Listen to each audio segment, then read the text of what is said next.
Jacqueline Novogratz is here. New York Times columnist Nick Kristof has called her one of the most interesting innovators in aid and development. Innovators is the key word. She is the founder of the Acumen Fund, which invests philanthropic money in enterprises that help the poor. The fund has helped set up businesses in South Asia and Africa for everything from mosquito nets to clean water. She writes about her experiences. It is in a new book called The Blue Sweater, Bridging the Gap Between Rich and Poor in an Interconnected World. I am pleased to have her here at this table for the first time. Welcome. Thank you. The Blue Sweater. Tell me the story, because it's a fun story. Thank you. And I'm really glad to be here. I was given a sweater by my Uncle Ed when I was 10 years old. Yeah. It was blue. It had zebras running around the front and mountains across the chest, and I wore it all the time. Loved it. All the way into my freshman year of high school, when my adolescent curves were changing the contours of the sweater itself. And I think there's a humiliating moment in every adolescent girl's life. Mine was when my high school nemesis yelled across the hall that the boys no longer had to go to the mountains to ski, they could use my sweater. And feeling completely mortified, I marched home, and my mother and I ceremoniously threw the sweater into the Goodwill. I thought I'd never have to see it again.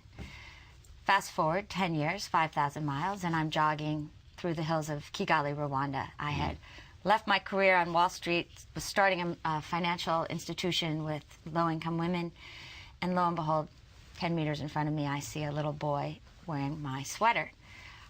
Run up to the child, grab him, turn the collar over, and there it is. My name. This is an extraordinary story. Well, deserving of a title of a book. I hold it as a metaphor for how interconnected we are as a world, and that our action and inaction can affect people we might never meet or know all around the world. Let me talk a bit about your own evolution. You came out of Stanford Business School. I did. Thinking you would do what? Well, before I was at Stanford, I was at Chase. Right out of undergraduate, I went to Chase Manhattan Bank, where I had worked in international finance. And it was there that I saw that we were writing off hundreds of $millions of loans. It was another financial crisis, particularly in Latin America. And yet the low-income and even middle-class Brazilians, Colombians weren't getting access to credit. And having heard of the work of Muhammad Yunus and the Grameen Bank with microfinance, I decided to leave banking and move somewhere, and I ended up in Rwanda working with this microfinance institution. After doing that and successfully building it with a group of women, I went back to Stanford. So I was a little bit late in my career, and my idea... But you went back to Stanford because you felt like you needed... Because I believed that management experience, business experience, was the way to solve big problems of poverty at the end of the day. That while traditional aid worked in some cases, in many cases it was failing the poor, and that the markets alone were also not reaching the poor. And that what we needed instead was an understanding of the market as a listening device, a way of understanding how to build markets and management systems from the perspective of low-income people, with also what we call moral imagination of putting ourselves in the other person's shoes to build those kinds of systems where the poor could solve problems for themselves. So I went back to Stanford to get the kinds of skills I thought we needed for solving big problems of poverty. In the meantime, there was genocide in Rwanda. 1994. The 5 women with whom I had started this microfinance bank ended up playing every conceivable role, from being victims to watching their families slaughtered to being major perpetrators. Our first executive director was convicted just about a month ago for capital crimes of genocide and sentenced to life in prison. So it creates... Well, another saw her husband and her identical twin sister and their children killed. Murdered. Yeah. I mean, it went on and on. Each of them had some extraordinary experience. They were extraordinary women, and they certainly show that there are monsters and angels who live inside each and every one of us. And I think part of what I'm doing with Acumen Fund, the organization I founded in 2001, is to try to build systems that bring out our better angels and suppress the monsters. and largely in a result of seeing what happened in Rwanda, having loved people there, built an institution there, and then seeing a country go through the unthinkable. How much in the fund?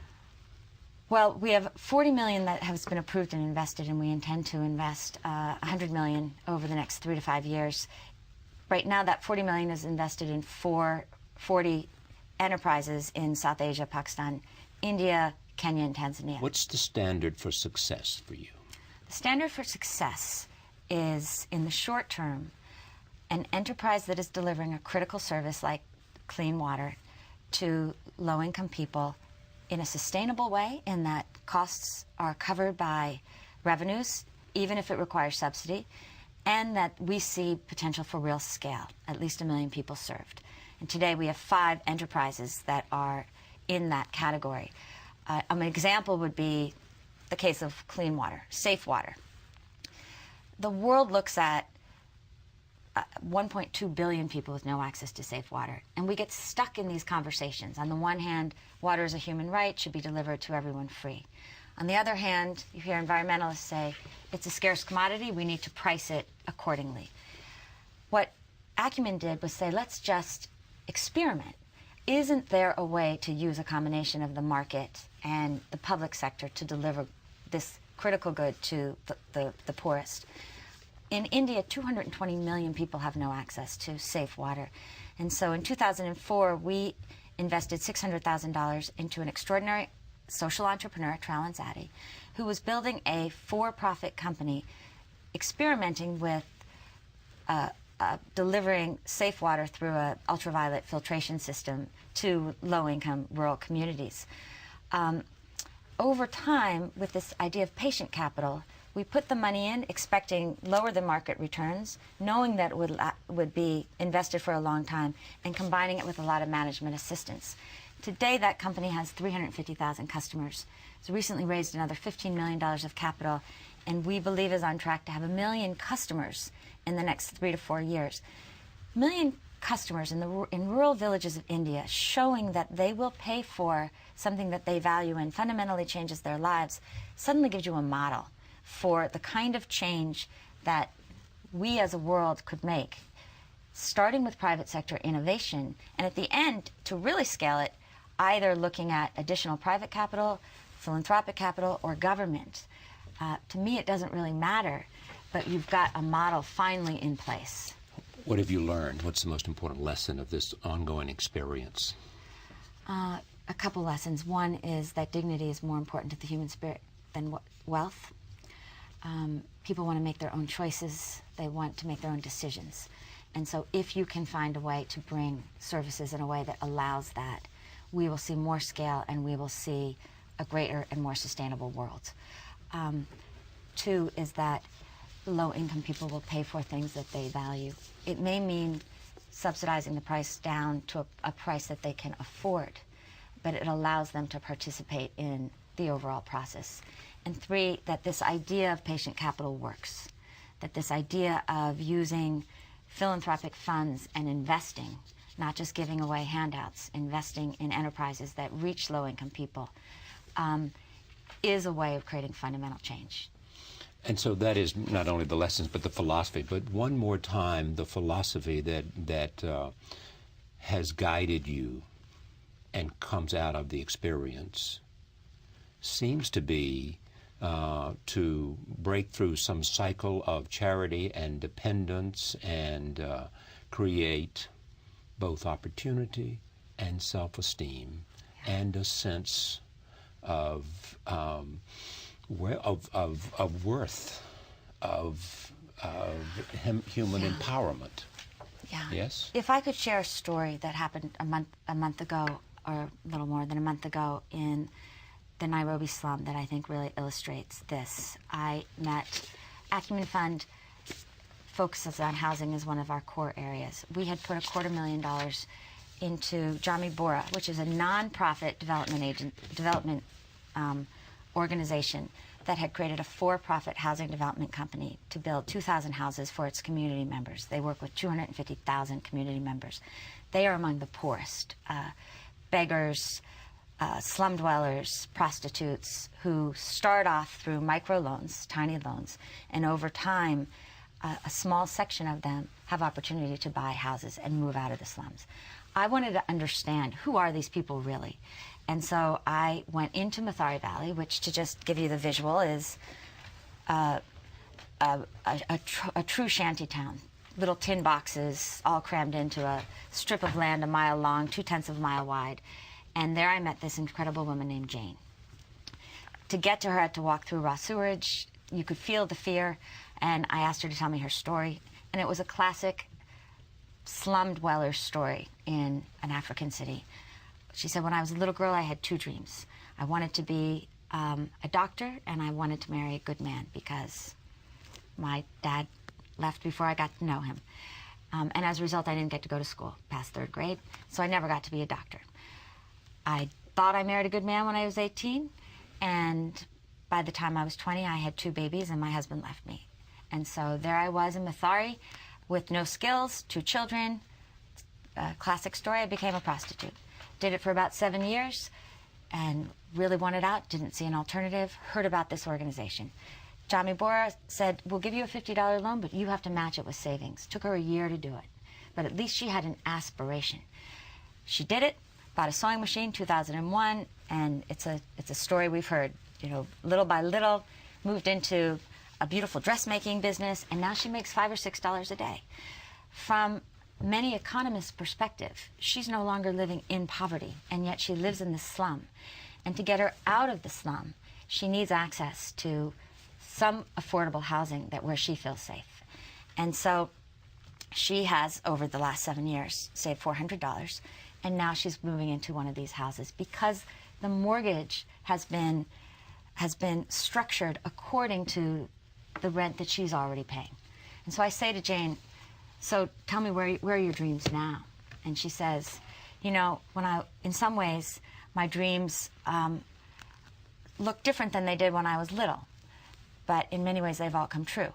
Because I thought I wanted to marry a good man. What I really wanted was a loving family. And I have it with my children. And I thought I wanted to be a doctor.